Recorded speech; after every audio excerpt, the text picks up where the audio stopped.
मम्मा, हो गया। इधर आके दिखा।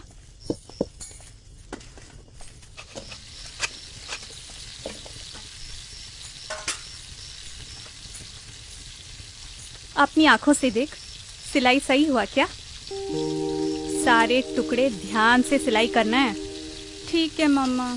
शुरू से। क्यों मम्मा? अरे बेटा, इस काम को ना कारीगर की नहीं कलाकार की आंखों से देखनी चाहिए। अरे सुन, वो 3:2 याद रखना, उसमें एक सूता धागा गलत नहीं होना चाहिए। ठीक है मम्मा।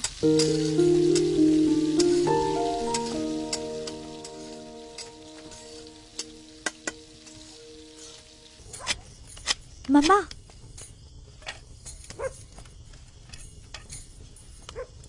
फिर से गलती कर दी। बाएं हाथ से 1 से 24 गिन और दाएं हाथ से खींच के पकड़ कपड़े को। कोई ऊपर कोई नीचे ना हो जाए। चल, आंखों में पानी छिड़क और चालू हो जा फिर से बेटा। सही से करेगी तो खाना मिल जाएगा जल्दी से। जा।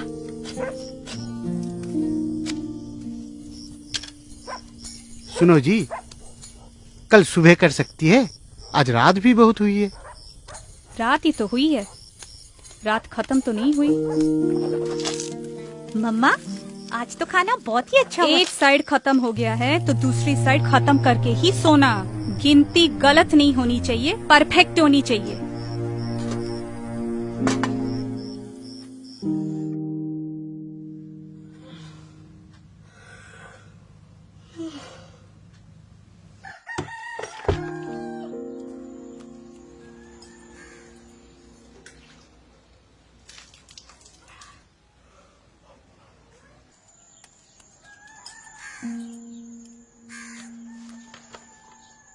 माँ, मैं अभी तक आपकी तरह कारीगर नहीं बन पाई, लेकिन मुझे थोड़ा समय दे दो। मैं भी परफेक्ट कारीगर बनूंगी और आपका नाम रोशन करूंगी। जैसे आप सोचती हैं, मैं भी वैसे ही सोचती हूँ। देश का नाम और देश के काम पे गर्व मुझे भी है माँ। पूरी रात पापा के साथ बैठ के ये फ्लैग मैंने बनाया है।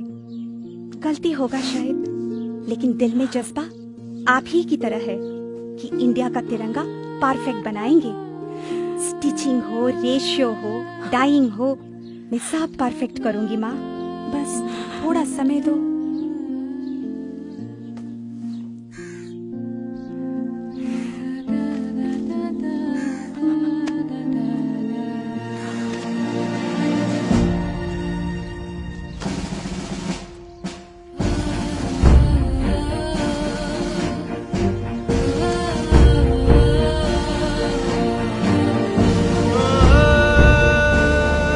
कर्नाटका में बंगेरी की कर्नाटका खादी ग्रामोद्योग संयुक्त संघ भारत की एकमात्र संस्था है जिसको भारत सरकार हमारी तिरंगा बनाने की अनुमति देती है। इस संस्था को संपूर्ण रूप से चलाने का काम संभालती हैं ऐसी कुछ महिलाएं जो आती हैं 3 घरों से।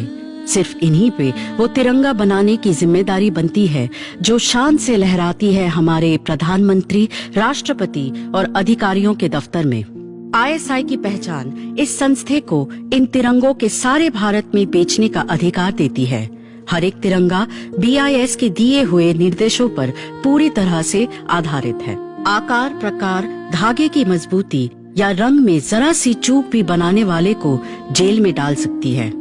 9 नापों में बनने वाली ये तिरंगे 3:2 का अनुपात मानते हैं। 18 स्तरों के गुणवत्ता नियंत्रण होते हैं हर एक तिरंगे की। इस प्रक्रिया के 6 धाप होते हैं: कटाई, बुनाई, श्वेतन, रंजन, चक्र मुद्रण, सिलाई, टॉगलिंग। खादी का बना हुआ सूती, रेशम या वुल ही इस्तेमाल होता है। 2 तरह की खादी इस्तेमाल होती है: खादी बंटिंग तिरंगे के लिए और खादी डक कपड़े को खूंटी से बांधने के लिए।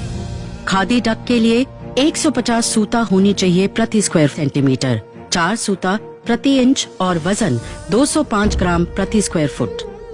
BIS द्वारा कपड़े की जांच के बाद ही उसको 3 भागों में बांटा जाता है, जिसको फिर भगवा, सफेद और हरा रंग किया जाता है। सफेद भाग के दोनों तरफ अशोक चक्र इस तरह से छापा जाता है कि 24 स्पोक्स का संकलन हो। भगवा, सफेद और हरे कपड़ों के 3 टुकड़ों को विनिर्देश के अनुसार सिया जाता है, इस्त्री किया जाता है और बांधा जाता है। उसके बाद BIS उसको फिर एक बार जांचती है और उनके हाँ भरने के बाद ही उन तिरंगों को बेचने की अनुमति मिलती है। तिरंगे की तरफ ये बेमिसाल निष्ठा और निपुणता की प्रति नजर की वजह से ही इन्हीं महिलाओं के ऊपर हमारी तिरंगा बनाने की जिम्मेदारी आज भी बरकरार है। श्याम स्टील सलाम करते हैं ऐसे माओं को जो देश का गर्व अटूट रखने के लिए अपने बच्चों को बनाते हैं हमेशा के लिए स्ट्रॉन्ग।